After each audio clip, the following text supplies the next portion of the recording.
Hey, good evening, friends. Today is Thursday, July the 11th, 2024, and the time now is 6:38 p.m. NATO this year turned 75 years old.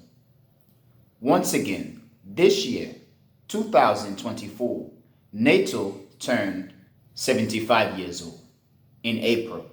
However, this week, from July the 9th to July the 11th, today, we basically saw NATO's anniversary summit in the United States.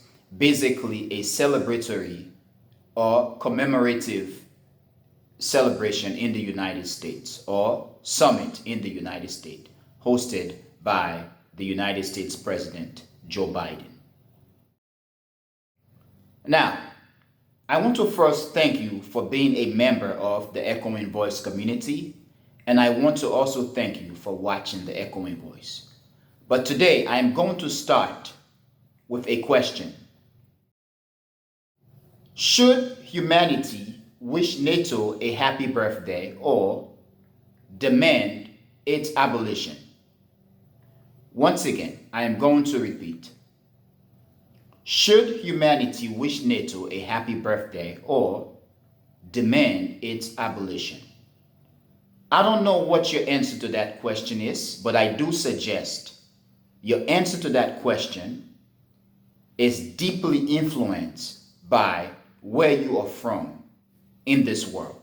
What you look like, what you subscribe to be, which part of humanity you are from.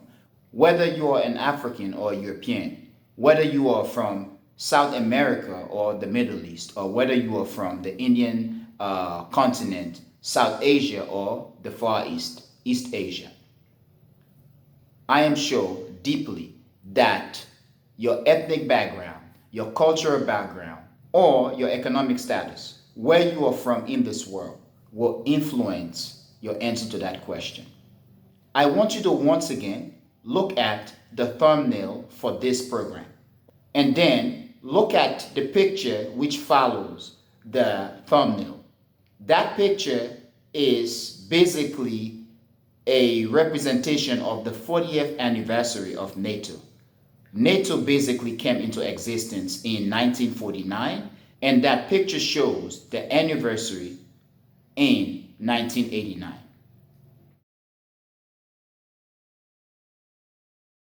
What is NATO? NATO is a military alliance that came into fruition 75 years ago, right after the Second World War.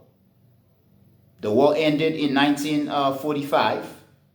Between 1945 to 1949, you have an escalating relationship between the Soviet Union at the time, the United States, and the Allied country.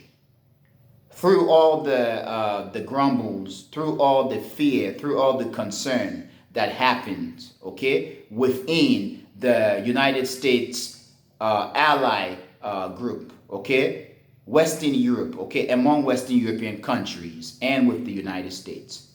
You have the development of the organization, the emergence of the organization to basically serve as a counterforce to the Soviet Union. Of course, Western thinkers and many in the West, especially those who, like a good friend of mine will say, who are deeply invested in the empire. The Soviet Union was the boogeyman, okay? When you read the history book, when you hear Western thinkers of history or the Cold War era taught, it is often the Soviet Union that was the enemy. It is often the Soviet Union that basically was the fearful entity in the world, the belligerent entity in the world. You never get anything about the West.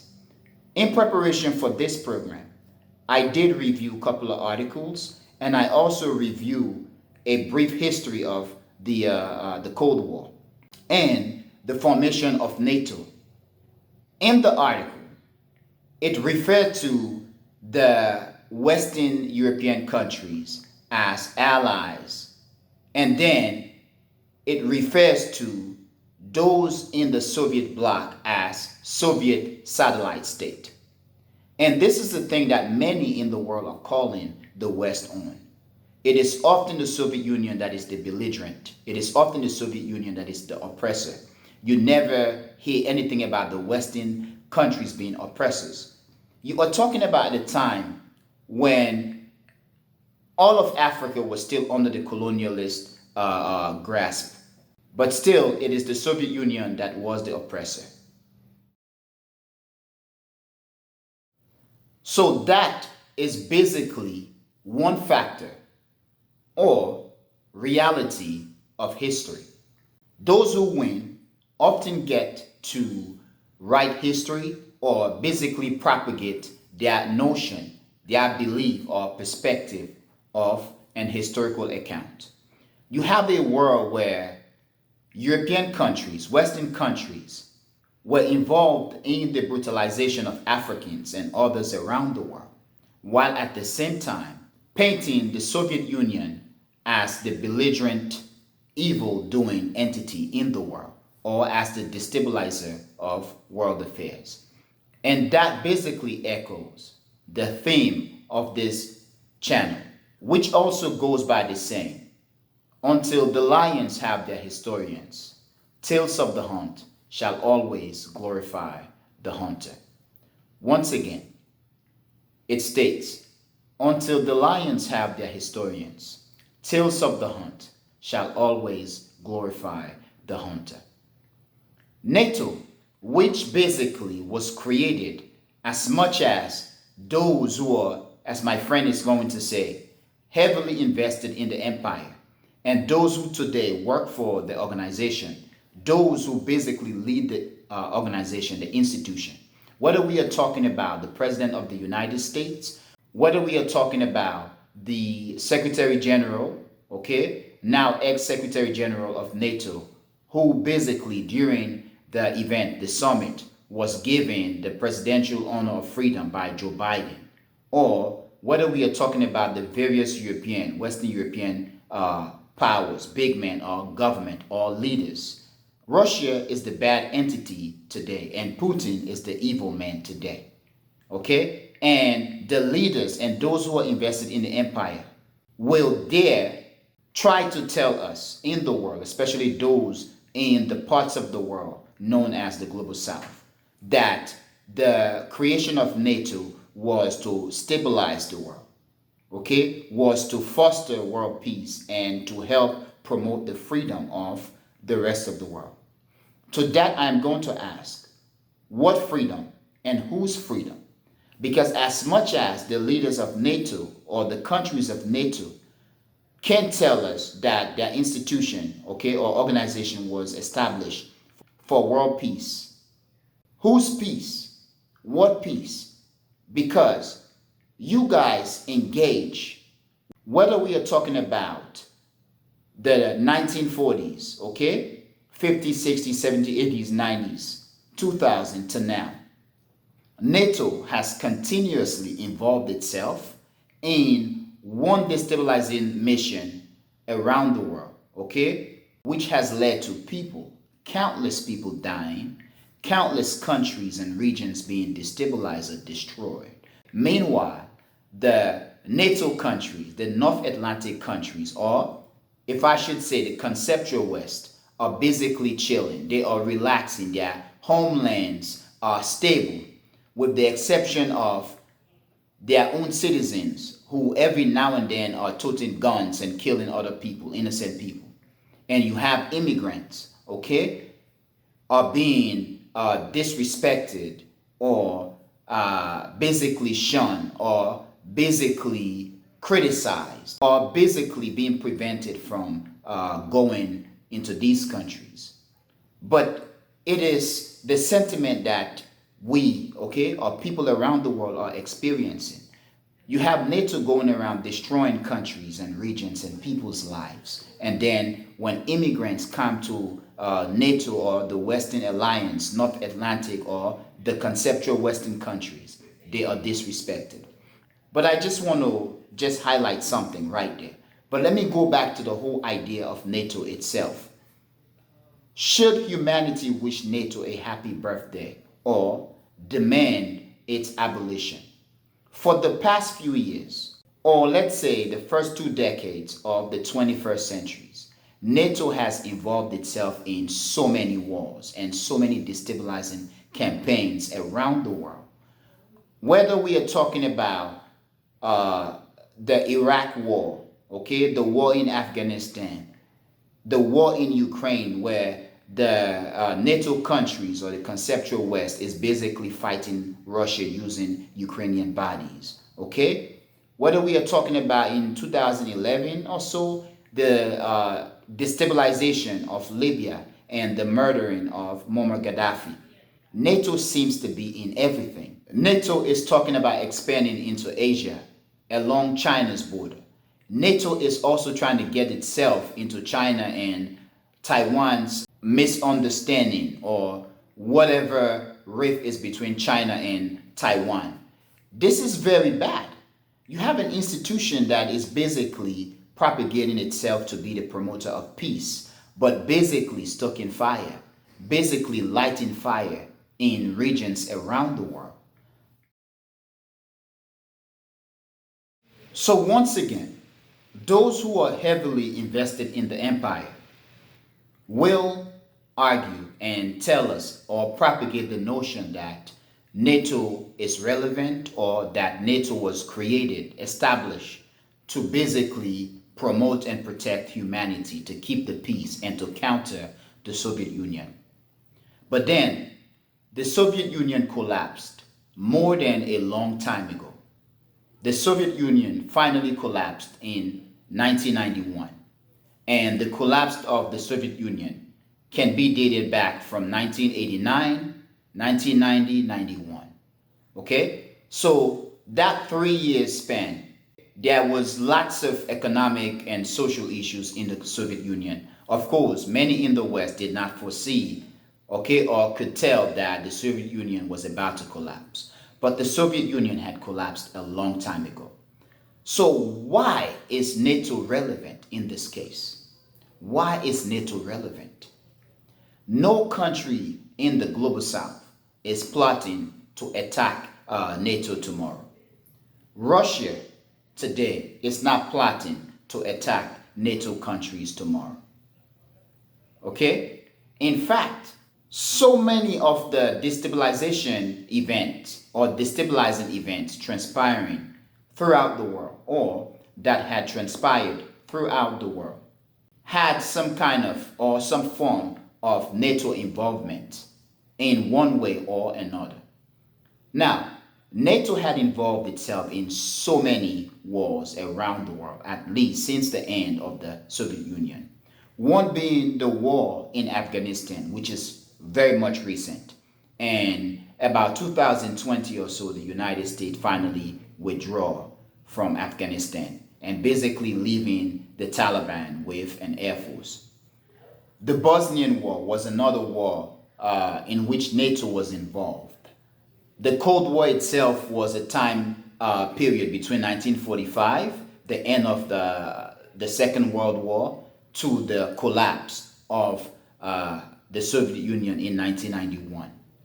The Croatian War of Independence, the Kosovo War, the war in Yugoslavia, the war in Iraq, the war in Libya. Okay, NATO was heavily, deeply involved in the war in Libya. Of course, the United States basically during the time of the Libyan crisis stated that it's not going to be involved and that it wasn't involved. France was basically egged, okay, by the Anglosphere to basically lead the assault on Libya. And when Muammar Gaddafi was finally captured and killed, Hillary Clinton came on live TV basically laughing and making a joke. We came, we saw, he died. This is the warmongering that has been happening within the North Atlantic or Western or conceptual Western countries and among their leaders. Now, let's talk about NATO's relevancy today. The world is peaceful today not because of NATO. The world is peaceful because people around the world are tired. People are tired of death and destruction. Africans are tired. Since the end, quote unquote, of colonialism, Africa had been plagued by endless wars. From West Africa to East to Central to North Africa, it has been devastating for the continent, to the point where today, for many Africans, silencing the guns has been the policy, the belief, the drive, the perspective of our people. In Asia, even in the Middle East, Western Asia, they want to silence the guns. The Caribbean countries want to finally end the destabilization things that are happening in the Caribbean, in Haiti. South American countries, or let me say Spanish-speaking American countries, or Latin countries of the Americas, are promoting peace and prosperity among themselves. Southern Asian countries and Eastern Asian countries, Polynesia, all over the world, people are promoting peace and prosperity and economic uprightness, okay, or uplifting of their people. They don't want war. So the peace of the world is much more because of the rest of the world, and specifically the global south.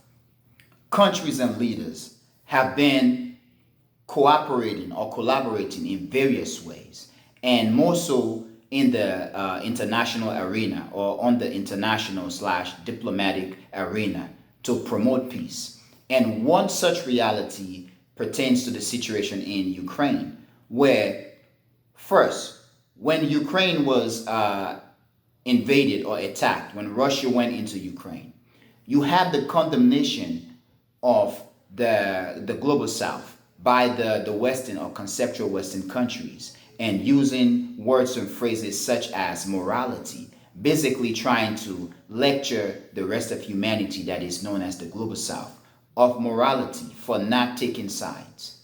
The war in Ukraine is what it is today, I do believe, has not culminated into an all-out war because of the restraint of the global south and the restraint of Russia. Russia played its game calmly. Russia did not go all out in Ukraine, and the manner in which they've managed the war, it seems perhaps the attempt to not piss off the global south, because the global south's support for or of Russia, or the global south isolation, or let me say the global south not being involved, being neutral, could be a win, or is a win for Russia symbolically, diplomatically, and a loss for the West symbolically, diplomatically. As much as the global south is weak, many countries and many of us in the international arena who are focusing on geopolitics, trying our best to analyze what's going on in the world or around the world, we can conclude that the global south had managed to keep Russia stable and managed to win the war for Russia and lose the war for the West because of the moral position of not being involved and not letting itself become a tool of the West to fight the Russians. And we saw what happened when Russia invaded Ukraine. Ukrainian leaders did not interact with the global south or with Africa until in April. I remember the meeting called on by Zelensky, the president of Ukraine, and it was only a handful of African leaders who attended the meeting. Africa did not want any part of this war. And this war is also painful for African countries because as much as Western countries are criticizing Russia today, it was the Soviet Union, or let's say Russia, and sadly Ukraine was part of the Soviet Union, that basically championed African freedom. African freedom fighters were taken to the Soviet Union and trained. The Russians supported African liberations financially, militarily, and in other ways.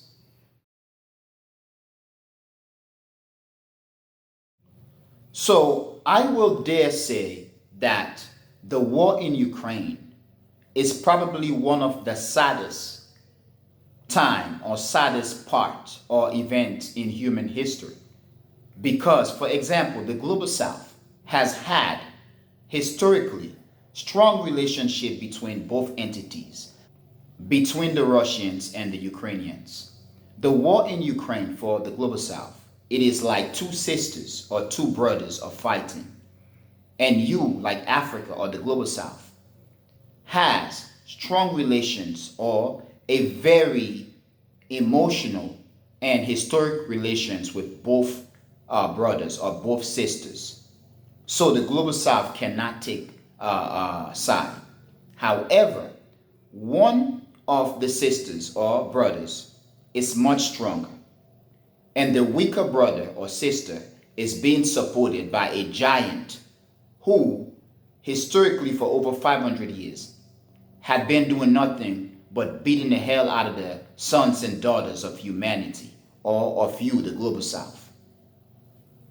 Now, as a global south, you want to ask yourself a question, diplomatically but strategically. Should you protect the weaker of the brothers or sister because you feel like the bigger, more powerful brother or sister is doing an illegal or wicked thing by beating the heck out of the smaller brother or sister? But then you do know that the giant that is now supporting the smaller brother or sister is still, as the war is going on, or even after that war, when that bigger brother or sister is finally beaten or put in his or her place, that giant might end up coming after the rest of you, okay, humanity or the global south. So this is a very emotional but scary thing for the global south, because as much as many want to support Ukraine, Russia is much stronger and the rest of the world is caught in the international diplomatic and military war between Russia and the West. Whether we are talking about before the war and even during the war, the West had done nothing but make threats against the global south. So the global south, okay, is continuously looking at the West as a belligerent part of the global unrest, the current global unrest.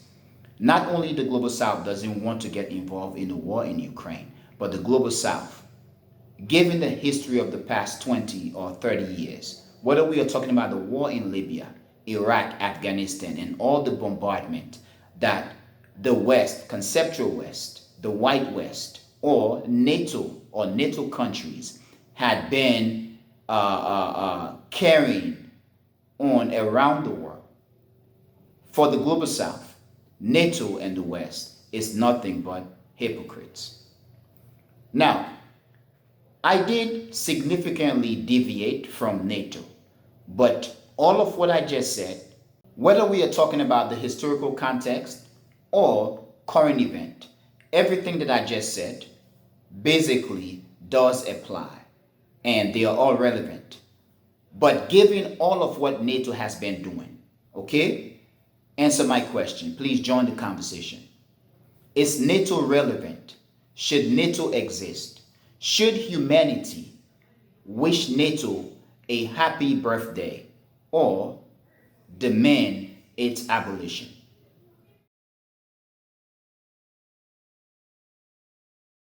But now, in terms of the NATO summit, it seems to be a disaster.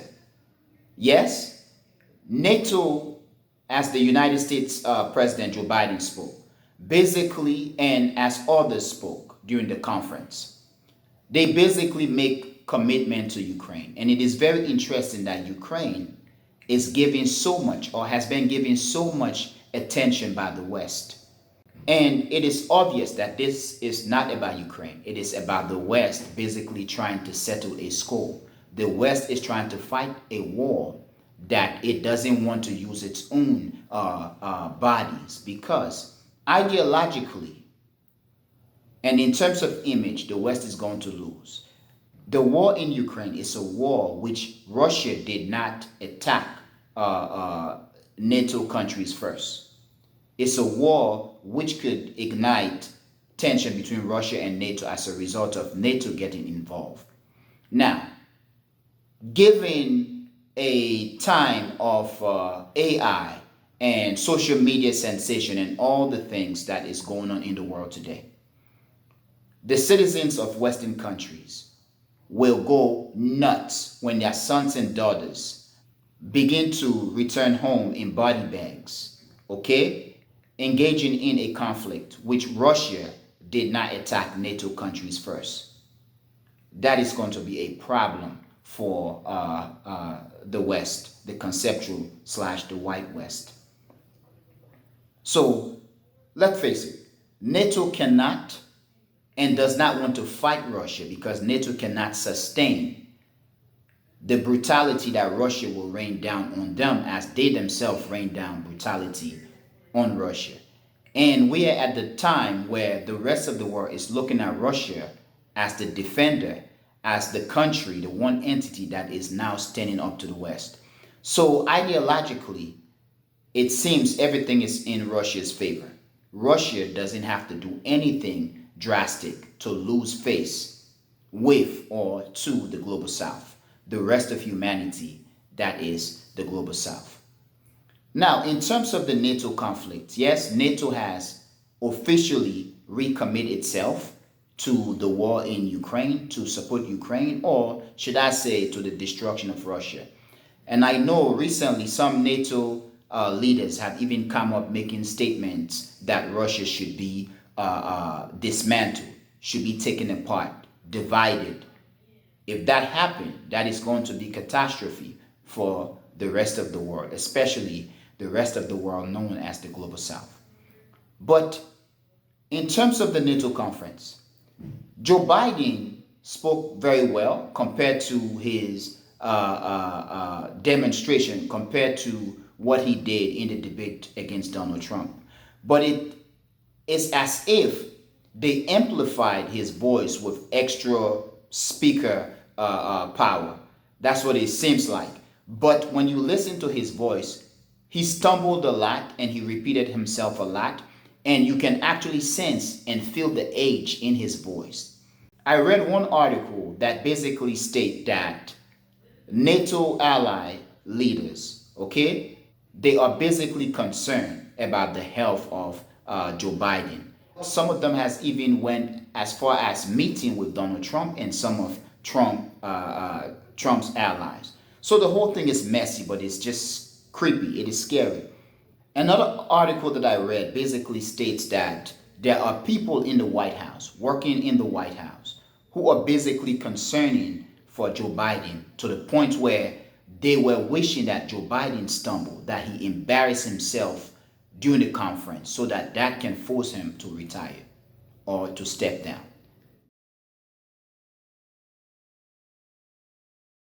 So once again, I must repeat, NATO leaders and many delegates who attended the NATO conference secretly expressed their concern for Joe Biden and for the alliance. They expressed their concern for Joe Biden's age. This man is stumbling. He is deteriorating in our eyes. And it is sad for a country such as the United States that wants to exert strength or appear to be strong or want to express itself to be the mighty superpower in the world.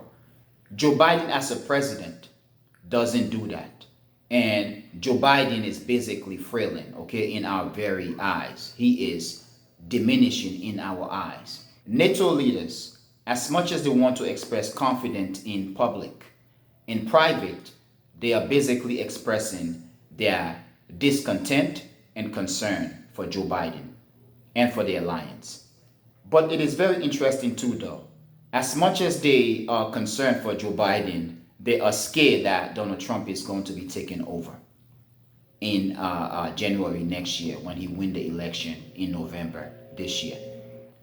In terms of the White House, there are those in the White House who basically wanted Joe Biden to embarrass himself during the summit so that the embarrassment will force him to step down so that Democrat can begin to make new arrangement or changes in terms of the leadership and those persons who are going to represent them as the front and second runner in the coming election. However, for what it seems like, Joe Biden is not going to step down. But NATO itself, let me go back to NATO. NATO itself, as much as its leader will express the notion that it is a peace-loving and peace-promoting, freedom-promoting organization, NATO is a war-making machine and a money-spending machine with an annual budget of $4.1 billion. But I want you to tell me, do you think NATO is relevant? And in this week, when NATO celebrates its 75th birthday, please answer the question. Should humanity wish NATO a happy birthday or demand its abolition? Once again, should humanity wish NATO a happy birthday or demand its abolition? Now, please join the conversation. Tell me what you think. But most importantly, thank you very much for watching The Echoing Voice. Peace.